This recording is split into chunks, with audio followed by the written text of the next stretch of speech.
La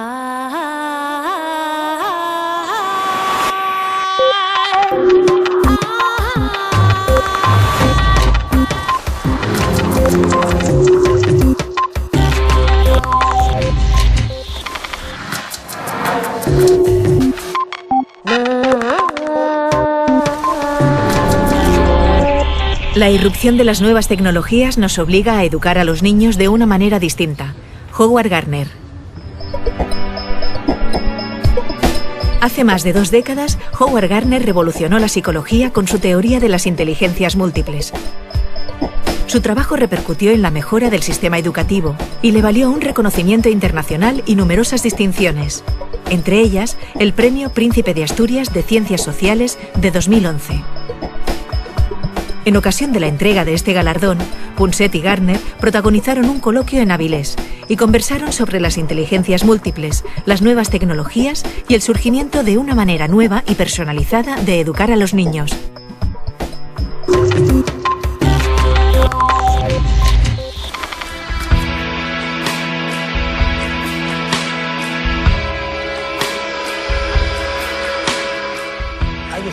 Estoy seguro de que no fui el primero en reconocer la multiplicidad de talentos. Pero creo que hay 2 cuestiones que distinguen mi trabajo. La primera es que yo contaba con una serie de criterios por los que se podía juzgar si algo merecía ser considerado una inteligencia. Y la segunda es que usaba la palabra inteligencia en lugar de talento. Hoy no estaría aquí en España recibiendo el Premio Príncipe de Asturias si hubiera escrito sobre los distintos talentos humanos. Lo que hice fue tomar la palabra inteligencia, que era propiedad de la gente del coeficiente intelectual, y dije: la música es un talento y las matemáticas son inteligencia, pero ¿por qué debemos llamar inteligentes a las personas buenas con los números y solo talentosos a aquellos que dominan el tono, la armonía, el timbre? Todavía nadie me ha dado una buena respuesta a esa pregunta. Desde el punto de vista de la genética, o eso me han contado mis amigos genetistas, somos prácticamente todos iguales. Es cierto que ahora descubrimos que aunque somos muy parecidos, algo diferentes somos. Compartimos la idea de que éramos muy parecidos. Y hace más de 20 años apareciste tú y dijiste que los niños y los jóvenes no eran tan parecidos como creíamos y que no tan solo eran distintos, sino que tenían lo que tú denominas inteligencias múltiples. Mi pregunta es la siguiente: ¿cómo es posible que 20 años más tarde todos digan que tenías razón? Cuando un experto introduce nuevas ideas, suele haber mucha oposición. En tono de broma, se dice que al principio dicen que estás equivocado y luego unos años más tarde lo aceptan y luego dicen que habían pensado en ello. Yo no diría que este haya sido el caso, pero tanto mi trabajo sobre las múltiples inteligencias como el trabajo de Goldman sobre las inteligencias emocional y social han entrado a formar parte de lo que podríamos llamar el conocimiento colectivo del planeta. Sin duda, si vas a la empresa o a la formación o a la política, se reconoce que quizá tengas un coeficiente intelectual muy superior a la media. Pero si no sabes cómo comprender a los demás, si no te entiendes a ti mismo, si no sabes cómo abrirte camino en la calle, en el estudio de televisión, en el ámbito deportivo o en el ámbito artístico, aunque tengas el mayor coeficiente intelectual jamás observado, no serás inteligente en otras áreas. Cuando yo te conocí, la ciencia, la comunidad científica, tendía a creer que éramos todos iguales y que nuestra inteligencia era parecida y que se podía medir por una cosa que llamábamos el IQ, el coeficiente intelectual. Cuando la gente utiliza la palabra inteligencia sin pensar, suele referirse a la inteligencia en la escuela. Si eres bueno en lenguas o en matemáticas, te irá bien en la escuela. Y mientras estés en la escuela pensarás que eres inteligente. Como todos los expertos de Occidente, creía que había algo llamado test de inteligencia y que si lo hacías bien eras bueno en todo, si lo hacías regular eras regular en todo y si lo hacías mal tenías mala suerte. Tendíamos, el resto, a pensar que había una manera, como el coeficiente intelectual que acabas de mencionar, de medir la inteligencia de una persona. Al principio, cuando Alfred Binet descubrió, o mejor dicho, creó el test de inteligencia hace 100 años, fue un gran logro. Era una buena manera de predecir cómo les iría a los estudiantes en un determinado tipo de escuela. Pero hay una manera mucho mejor de predecirlo: las notas del curso anterior. Si sabes cómo te fue el curso pasado, no tengo que hacerte un test de inteligencia. El problema de las mediciones, Eduardo, no son las mediciones, sino las personas que les atribuyen demasiada importancia. Lo peor del coeficiente intelectual es que a las personas se les decía que el resultado del test no era muy bueno. Aceptaban su estupidez y entonces creer en la inteligencia única con la que hemos nacido es muy occidental. En Asia se cree en la importancia del esfuerzo. Siempre digo lo mismo: debes elegir bien a tus abuelos y trabajar mucho. Por desgracia, no puedes elegir tus abuelos, no tienes elección. Así pues, lo realmente importante es en qué decidimos trabajar y cuánto nos aplicamos a una tarea, la calidad de la enseñanza y los recursos de los que disponemos. Y eso al final tiene mucho más que ver con las oportunidades que uno tiene en la vida que los resultados de un test que alguien elaboró en París hace 100 años. No ha habido muchos cambios desde entonces. Te puedo hacer una pregunta que yo creo que todos querremos saber. O sea, ¿qué entiendes por inteligencia? Permíteme una metáfora que creo que es más práctica.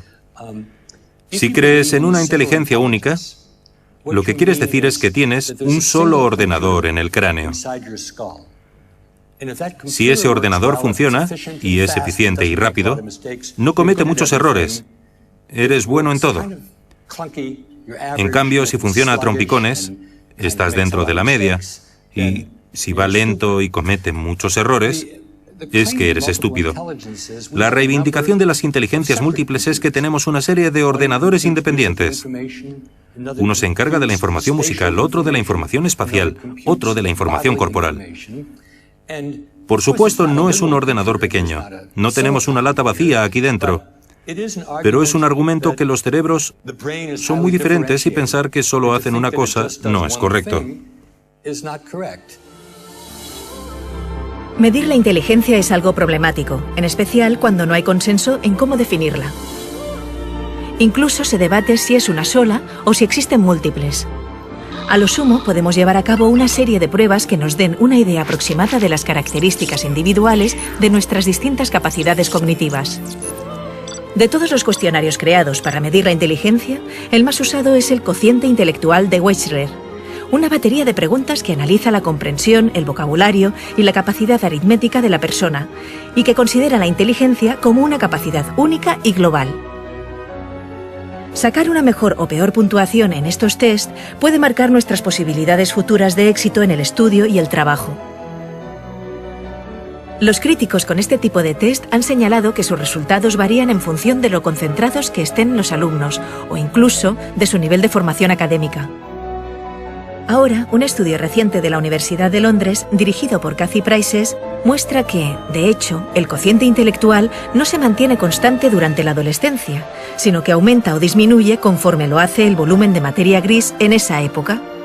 Es decir, entre los 12 y 20 años, cuando el cerebro está aún en desarrollo. Estos cambios en la estructura del córtex cerebral, visibles por resonancia magnética, demuestran la importancia que la plasticidad neuronal puede tener en nuestra vida y comportamiento.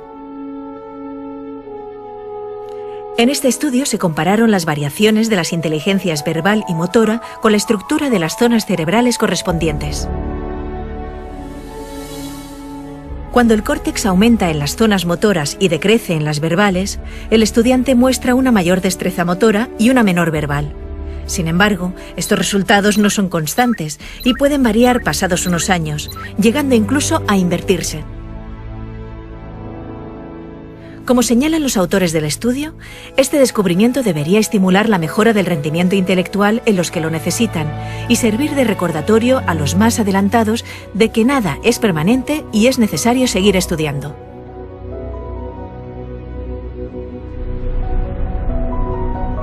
La disponibilidad de ordenadores, ordenadores personales, dispositivos portátiles, tabletas gráficas, significa que ya no tenemos que enseñar la misma cosa del mismo modo ni examinar de una sola manera.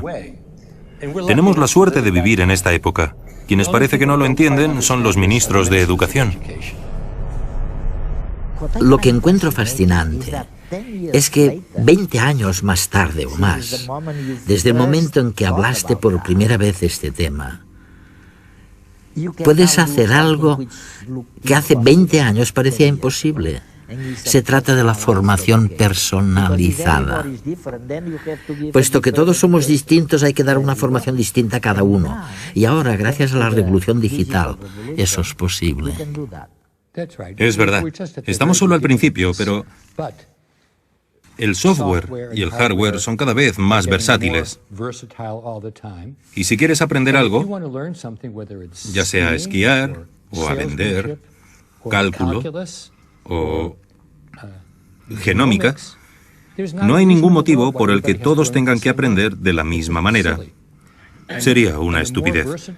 Cuanto más versátil sea el software, y cuanto mejor guía sea el maestro para decir, ¿por qué no aprendes de esta manera? O dime cómo te gusta aprender. Cuéntame que has aprendido de una manera que te resultaba cómoda. Y cuanto más me repitan lo mismo, más personas recibirán formación.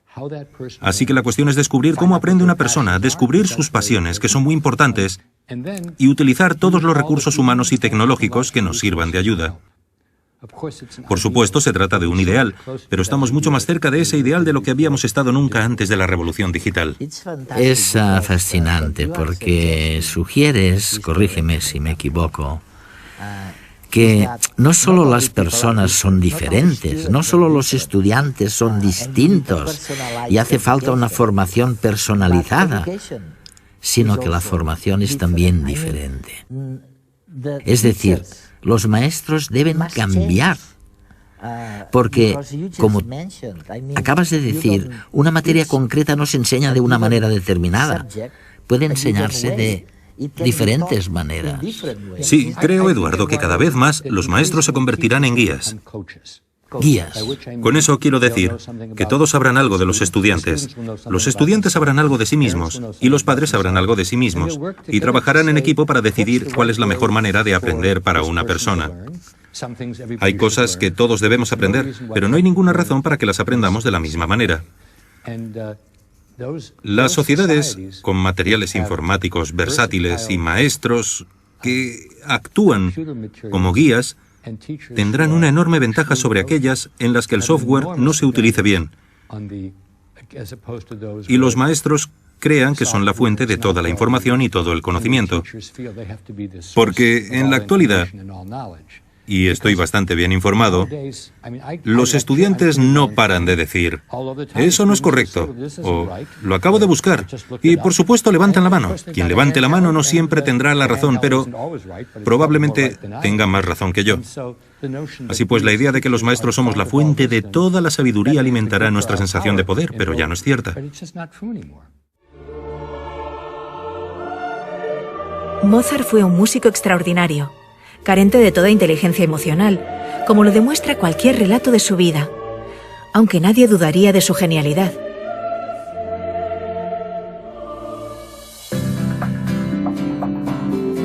Al igual que Mozart, nuestras capacidades o inteligencias múltiples pueden tener un desarrollo desigual sin que ello represente un obstáculo para la realización personal.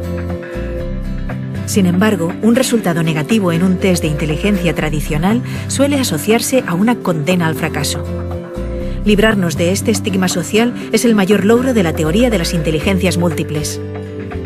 Cada uno de nosotros pensamos y aprendemos de maneras distintas. Al menos existen tantas como tipos de inteligencias múltiples básicas, es decir, visual espacial, verbal, kinestésica, lógico-matemática, musical, intrapersonal, interpersonal y naturalista. Gracias a la introducción de las nuevas tecnologías en las aulas, se está haciendo realidad la educación personalizada. Con un clic elegimos lo que queremos leer o a qué queremos exponer nuestra mente, haciendo nuestro el estudio. Quizás por ello, la principal misión de los profesores en esta nueva era sea la de asistir a los estudiantes a reconocer cuáles son sus tipos principales de inteligencia y ayudarles a utilizarlas para acceder más fácilmente al conocimiento. Todo ello, por supuesto, sin olvidar estimular y desarrollar el resto de sus habilidades. Así, el profesor pone en las manos de los estudiantes la responsabilidad de su propia educación, enseñándoles a controlarse y a decidir qué es lo mejor para ellos, desarrollando juntos las mejores condiciones de estudio y aprendiendo a relacionarse con los demás, incluso a través de las redes sociales. La independencia y la autonomía de las nuevas tecnologías son algunas de las competencias que la nueva sociedad está reclamando a la juventud. El futuro está en las mentes emprendedoras, capaces de trabajar con la diversidad cultural y utilizar todos los recursos, tanto de su inteligencia como del mundo digital. ¿Y qué me dices de las nuevas competencias? Me refiero a aquellas habilidades nuevas que los jóvenes deben comprender, estudiar para encontrar trabajo. Bueno, tú y yo ya hemos hablado de esto, Eduardo. A lo largo de nuestra vida, las personas han hecho muchas cosas a solas. Pero ahora todo consiste en trabajar en equipo, en red, en llegar desde distintos lugares a un mismo sitio, trabajar eficientemente y no volver a ver a esa persona. Así pues, saber cómo hacernos una idea de la situación, colaborar efectivamente, construir confianza, combatir las reacciones propias, que quizás puedan ser demasiado impulsivas, o demasiado arrogantes, o insuficientemente colaboradores. Todos estos factores sociales, emocionales, entran en la categoría de la comprensión de uno mismo. Me refiero a la inteligencia interpersonal. Si no te conoces bien a ti mismo, no tomarás buenas decisiones vocacionales, ni elegirás bien a tu compañero, porque hoy en día somos nosotros los que decidimos dónde vivimos, con quién, a qué nos dedicamos. Soy profesor en la Escuela de Educación y propongo cambiarle el nombre por el de Escuela del Aprendizaje de por vida. Porque ni tú ni yo somos niños, pero seremos personas disfuncionales si dejamos de aprender. Sí, yo diría que las mediciones de la educación, el sistema educativo, han cambiado más a lo largo de nuestra vida que probablemente en los siglos anteriores. Pensaba en lo que has dicho. Si la esperanza de vida es ahora de 20 años más, algo deberá cambiar en nuestro sistema de aprendizaje, ¿no? Pero es fantástico, porque en realidad lo importante es lo nuevo, lo que se ha entendido mal. Has mencionado, por ejemplo, la confianza. Si les pregunto a mis nietas, ¿cómo os podéis fiar de alguien o de una institución? No lo saben. Nadie les ha enseñado qué hace falta para fiarte de alguien. ¿Qué necesitas? Sí, yo hablaría de merecer la confianza. Porque en la actualidad muchas instituciones y muchas personas no merecen la confianza. Sin embargo, por otro lado, si sospechas de todos o te muestras escéptico ante todos, no podrás crear ninguna conexión significativa, ningún tipo de sinergia significativa. Creo que es muy difícil y, gracias a las ciencias sociales, sabemos que una de las mayores diferencias entre las sociedades es el grado de confianza. Escandinavia siempre obtiene puntuaciones muy elevadas en las medidas de confianza. Si vas a África, la confianza es prácticamente inexistente. En los Estados Unidos se ha producido una especie de descenso constante del índice de confianza, lo que es muy triste. Hay otras cuestiones, como la cooperación, que también has mencionado. El trabajo en equipo es muy importante, ¿no? Es decir, hoy en día, alguien que no esté acostumbrado a trabajar en equipo, a quien no se le haya enseñado, no tiene nada que hacer, ¿no? Quizás deberíamos concentrarnos en estas nuevas competencias. Y deberíamos hacerlo creando, dentro de las escuelas, entornos que modelen este tipo de comportamiento entre los maestros, entre maestros y padres, y entre los chicos mayores y los pequeños. Porque cuando ves lo que puedes conseguir si trabajas en equipo con los demás, en especial con personas que tienen distintas perspectivas, es muy liberador. Cuando era joven e insensato y contrataba a personas para que trabajaran conmigo, siempre buscaba a personas que eran exactamente iguales que yo, para tener réplicas exactas de mí. Y hace 20 años me di cuenta de que esa actitud era estúpida. Con uno como yo ya bastaba, así que ahora pienso más en formar equipos en los que las personas tengan habilidades, intereses y pasiones complementarias y en los que todos puedan sumar. Por supuesto, todo el mundo sabe que disfrutamos más en un entorno social en el que no oigamos siempre lo mismo, donde se hagan otros tipos de contribuciones.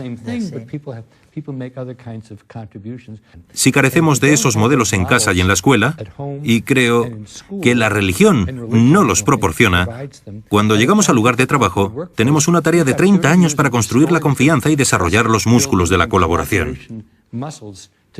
Es una locura. El coeficiente intelectual y la visión estándar de la inteligencia en realidad tienen que ver con si tienes éxito en un determinado tipo de escuela, una escuela en la que las lenguas y las matemáticas son importantes. Son importantes, nadie lo discute, pero cuando dejas la escuela y sales a la autopista, vas a la tundra o a la sabana. Te sumerges en el agua o sales al escenario. Es el momento para las otras inteligencias.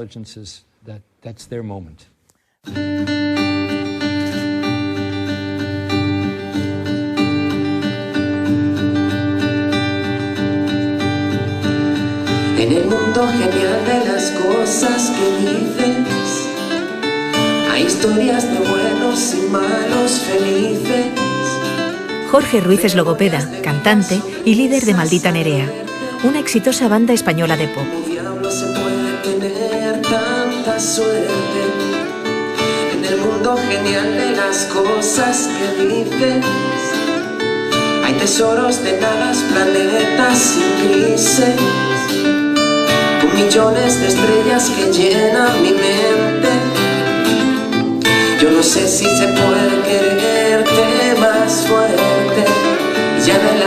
Su pasión por la psicología, por la comunicación y por el mundo de las emociones le valió una invitación a participar en el coloquio de Howard Gardner y de Punset, celebrado entre las actividades de la Semana de los Premios Príncipe de Asturias 2011.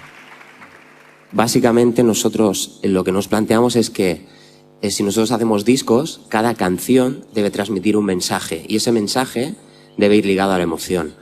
Entonces nosotros intentamos transmitir determinados valores que vinculen a la persona emocionalmente. Nunca decimos de qué va cada canción y de esa manera es la persona quien dice de qué va cada canción y cuál es la emoción que a ella le despierta. En cada entrevista que hago para promocionar nuestra música, se me ve el ramalazo de mi pasión, mi gran pasión, que es la comunicación y la vinculación con la emoción y el por qué suceden las cosas. Es que yo he escrito algo sobre el hecho de que no hay ningún proyecto sin emoción. Y tú es muy curioso que desde el mundo de la canción estás diciendo lo mismo y vas más allá incluso, ¿no? Sí. Además, nosotros en las canciones retiramos aquellas que no son cantadas en los conciertos. Porque para nosotros que sean cantadas implica que la persona convive muchísimo tiempo y crea su propia emoción sobre la canción. Y nunca decimos de qué trata cada canción, de manera que ellos hacen la canción suya. Así la emoción es propia e individual de cada uno. Oye, Jorge, y un logopeda como tú, psicólogo, cantor, ¿qué le dice, qué puede aportarle de nuevo a un ejecutivo de una multinacional? Pues no lo sé, yo solo sé que las empresas intentan fidelizar de la misma manera que hacemos nosotros, pero de la misma manera que una maestra de infantil intenta que su niño entienda lo que quiere que entienda, ¿no? Y fideliza y el contenido le entra al niño a través de la emoción. Las empresas invierten millones de euros o de dólares, según se mire, en esto, en saber que mi marca esté dentro de tu corazón. Y nosotros intentamos hacer eso con la música y, sobre todo, muy importante, divirtiéndonos. Si no nos divertimos, todo esto no tiene sentido. Yo siempre digo que hay que conciliar entretenimiento y conocimiento. Sí, pues nosotros intentamos hacerlo todo el tiempo.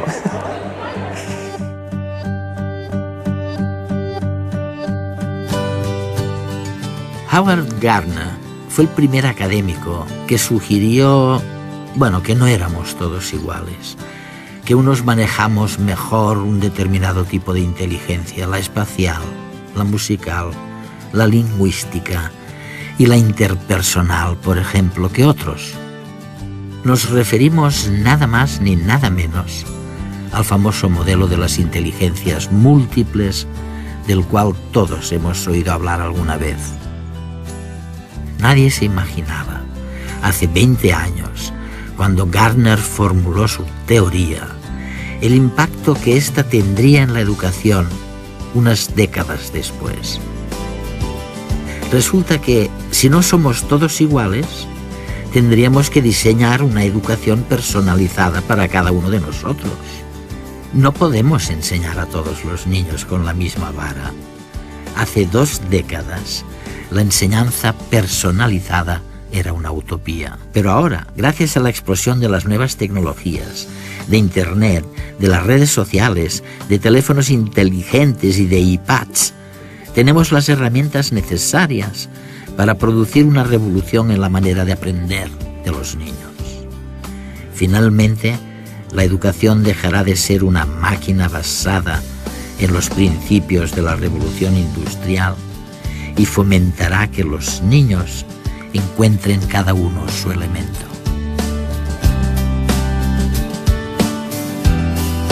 El sistema educativo ha cambiado más en las últimas décadas que en los siglos anteriores. Howard Gardner.